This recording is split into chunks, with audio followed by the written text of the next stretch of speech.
यक्षिणी एक डायन। यक्षिणी एक डायन का new episode number 17 start now और इसे एक अच्छा स्टार्टअप बना सकता हूं।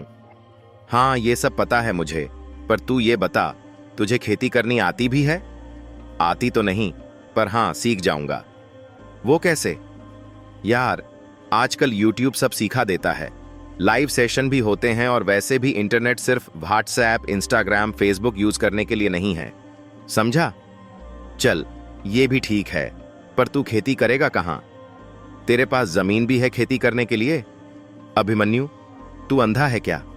तूने ग्रेवयार्ड कोठी के बाहर जो 2 हेक्टेयर जमीन खाली है, वो नहीं देखी क्या?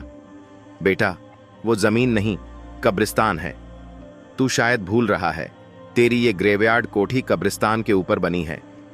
तू कब्रिस्तान के ऊपर खेती करना चाहता है? यार अभिमन्यु, तू कैसी बातें कर रहा है?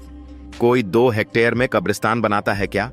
हो सकता है बस ये कोठी कब्रिस्तान के ऊपर बनी हो, बाकी जगह ठीक हो।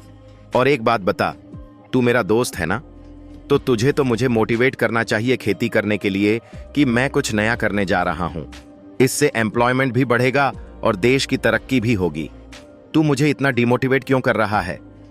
अभिमन्यु को अपनी गलती समझ आ जाती है और वो कहता है, सॉरी यार, मैं भूल गया था कि इंसान को नौकरी करने के लिए नहीं, बल्कि नौकरी देने के काबिल बनना चाहिए।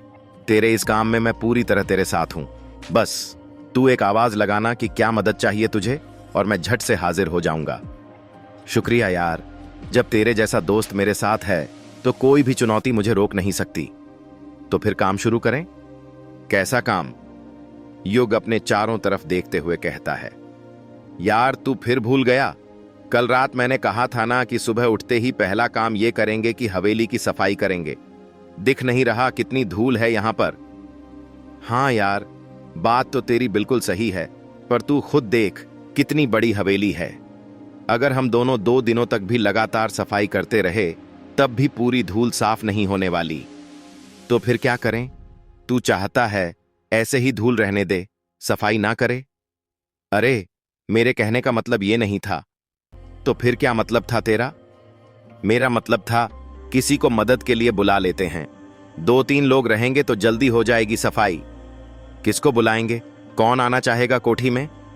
यार तू भूल रहा है, अपने पुराने यार अभी भी इसी गांव में हैं। मैं उसे फोन करता हूं। किसे? कछुए को। युग कुछ याद करते हुए कहता है, ये तू वही कछुए की बात तो नहीं कर रहा है जिसका असली नाम कछेंद्र था और वो सब काम धीरे धीरे करता था, इसीलिए हमने उसका नाम कछुआ रख दिया था? हाँ, मैं उसी की बात कर रहा हूं। क्या ये अभी भी स्लो है, बचपन की तरह? जब तू मिलेगा तो खुद देख लेना। इतना कहकर अभिमन्यु अपना मोबाइल निकालता है और कछुए को फोन करने लग जाता है। अभिमन्यु फोन पर बात करते हुए कहता है, हाँ कछुए, कहां पर है तू? फोन के अंदर से कछुए की आवाज आती है, वो अभिमन्यु, मैं किश्नोई नदी पर हूं। तू सुबह सुबह किश्नोई नदी पर क्या कर रहा है? तेरे घर में शौचालय नहीं बनाया है क्या, जो सुबह सुबह हल्का होने नदी पर चला गया? यार अभिमन्यु देख, अभी ना मैं तेरे साथ मजाक करने के मूड में बिल्कुल नहीं हूं। यार तेरा दिमाग सुबह सुबह इतना गर्म क्यों है? क्या हुआ? यार यहां पर किश्नोई नदी में एक बहुत बड़ा कांड हो गया है। क्या कहा? किश्नोई नदी में कांड हो गया? पर क्या? यार तू खुद आकर देख ले, मेरी तो खुद समझ में नहीं आ रहा कि ये सब कैसे हो गया। इतना कहकर दूसरे साइड से फोन कट हो जाता है। अभिमन्यु बात करते हुए कहता है, हेलो? अरे हेलो, क्या हुआ ये तो बता दे। जैसे ही फोन कट होता है, युग अभिमन्यु से पूछता है, क्या हुआ? तेरे चेहरे पर 12 क्यों बजे हैं यार? किश्नोई नदी पर एक कांड हो गया है। कांड हो गया है? पर क्या? पता नहीं यार, पर मुझे डर लग रहा है। डर लग रहा है? पर क्यों? क्योंकि यार कल रात अपन दोनों ही किश्नोई नदी पर थे। कहीं हम दोनों के जाने के बाद यक्षिणी ने किसी को अपना शिकार तो नहीं बना लिया? युग अभिमन्यु पर चिढ़ते हुए कहता है, यार अभिमन्यु, तू फिर शुरू हो गया। तेरी कहानी यक्षिणी पर ही शुरू और यक्षिणी पर ही खत्म क्यों होती है? यह भी तो हो सकता है कि नदी पर कुछ और हुआ हो। यार युग, तो फिर तू ही बता, वहां पर क्या हुआ होगा? वो तो वहीं पर जाकर पता चलेगा। चल। युग और अभिमन्यु किश्नोई नदी जाने के लिए निकलने लगते हैं।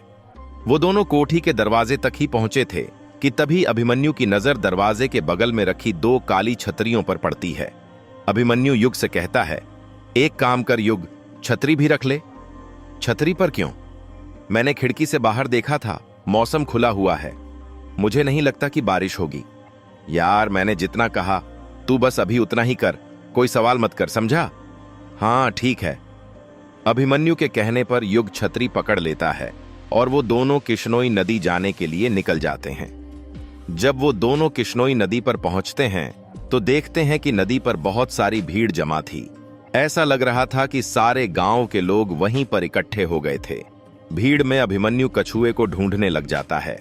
अभिमन्यु अपना सर खुजाते हुए कहता है, यार इतनी भीड़ में कछुए को कैसे ढूंढूं?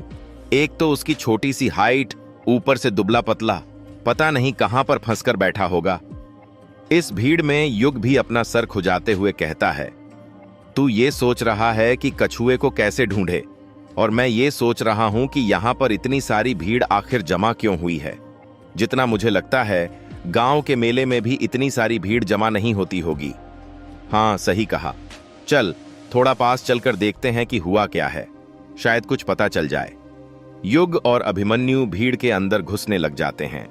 स्टोरी आगे जानने के लिए सुनिए यक्षिणी एक डायन का अगला एपिसोड सिर्फ टी सीरीज स्टोरी 2.0 पर। प्रतिदिन एक नई कहानी, नया एपिसोड।